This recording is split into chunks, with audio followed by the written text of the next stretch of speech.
Welcome to Swonkie's intermediate demo. We will start by showing you how Swonkie facilitates the onboarding of new team members. With Swonkie, you can effortlessly invite team members, assign specific roles, and customize their permissions, streamlining your workflow and ensuring a seamless teamwork experience. To do that, access the Swonkie dashboard. Once you're in, scroll down to the Team Activity menu and click on Invite. In this menu, you can insert the email of the person you want to add to your team. Once you type in the email, you'll be presented with the Invited User Profile section, where you can attribute different roles to your teammate. In this case, we will assign the new member the writer role. Swonkie will pre-select the permissions a writer can have, but you can also customize specific permissions the new member is going to have, ranging all the way from the ability to manage billing to having inbox access. Let's give this new member permission to access the inbox, to approve and decline posts, to comment posts on validation flow, and to edit posts. And click Invite. And that's how you invite new team members and give them specific permissions based on the role they are going to play on your team. It's also important to note that, as an account admin, you can always change the settings of each of your team members whenever you desire. Next, we're going to show you a very useful feature that enables you to save time when you plan your content calendar. As you can see on the content calendar, all the posts have a label indicating which type of purpose and objective it serves. This content calendar has posts specifically for engagement, brand authority, and education.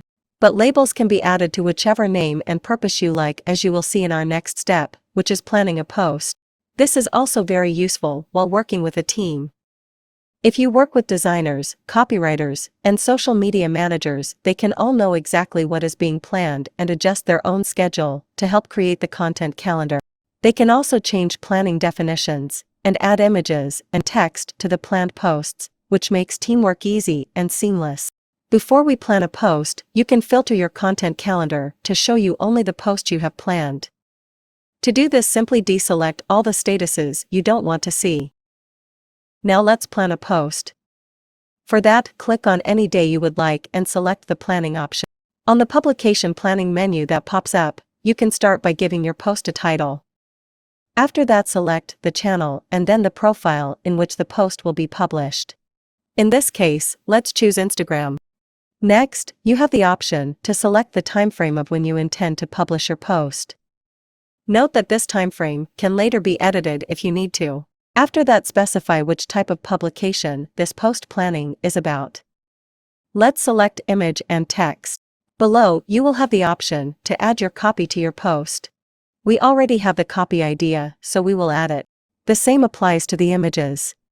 Next is the step where you can assign responsibility to a team member, for example, the designer, for them to add the images later.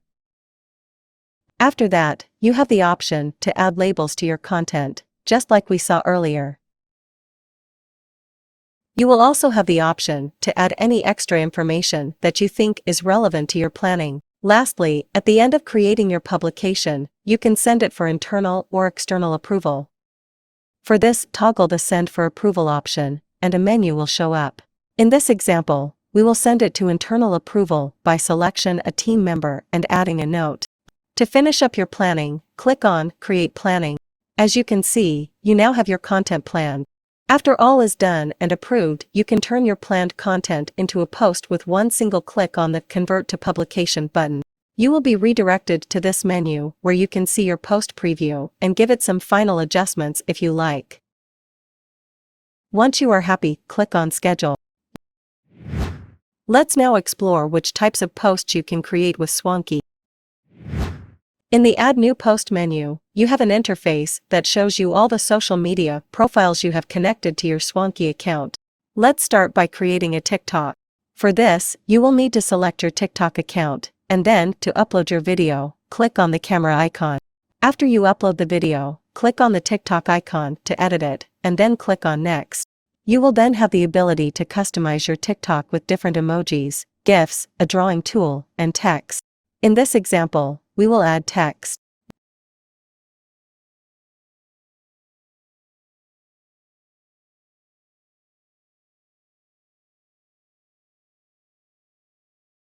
Then click on Next and you will have a preview of how your TikTok is before you publish or schedule it. Now let's look into how you can create a Reels on Swonkie. For that, select your Instagram profile and upload your video on the camera icon. After you upload the video, the process of editing your Reels is very similar. Just click on the Reels icon and then Next, and you will have the same editing options.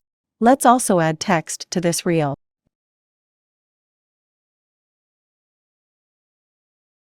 Then, you will have the option of choosing a thumbnail for your Reels. Once you are happy with your thumbnail, click on Next to add the description and location.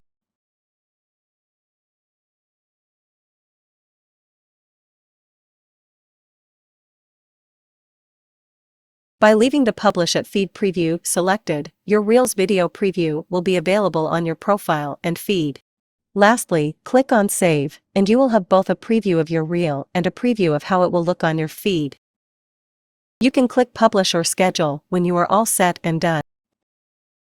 Another great content format for you to use in your social media strategy is the LinkedIn PDF carousel posts. To create one, select your LinkedIn profile and then upload your media files in PNG format. After this, you should also add your post copy.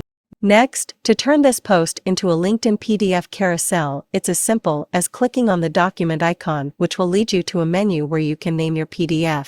After you name it, click Save, and there you will have your preview of how the LinkedIn carousel will look in your profile. Before we move on, let's also explore the hashtag groups feature. To create your hashtag group, simply select the hashtag icon and then click on Create New Hashtag Group. Then insert the group title, and you can type up to 30 hashtags that you want to use. Another unique feature Swonkie allows you to do in your Facebook posts is Target Audience. Target Audience lets you empower your social media strategy with precision targeting capability within the post publishing menu, allowing you to quickly select who you want your post to be shown to on Facebook. To use the Target Audience feature, you must choose your Facebook profile, and then click on the target icon.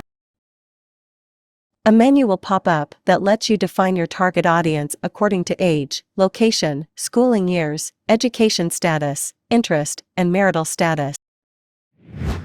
Lastly, we'll go over the Submit for Approval system that is embedded in Swonkie, which allows you to send your posts for approval without the need for files going back and forth between team members or external clients. To submit a post for approval, you must select the Schedule option, which will open up a menu where you can see the option to do so. If you click on Submit for Approval, two options will come up. The first gives you the option to send your post for internal approval. On the Approver field, you can select exactly which team member you want to approve the content. You can also leave him a comment if you have to. The second option is for external approval. On the external email, you insert one or multiple emails of whoever needs to approve the content. And you can also leave them a message. Once you are finished adding the external emails, you can click on Send for Approval Now. After that, a pop-up will open with the options Go to Workflow and Continue Creating Content. If you click on Go to Workflow, an overview of all the posts you have either accepted, declined, or in the queue will be presented to you, so you can manage all your posts' workflow easily. The person that receives the request will have in their email inbox the overview of the said post, and the option to view it. When the option View Post is clicked, the approver will have to either approve your content right away or request another review. He can also leave notes that you can answer to and see in real time.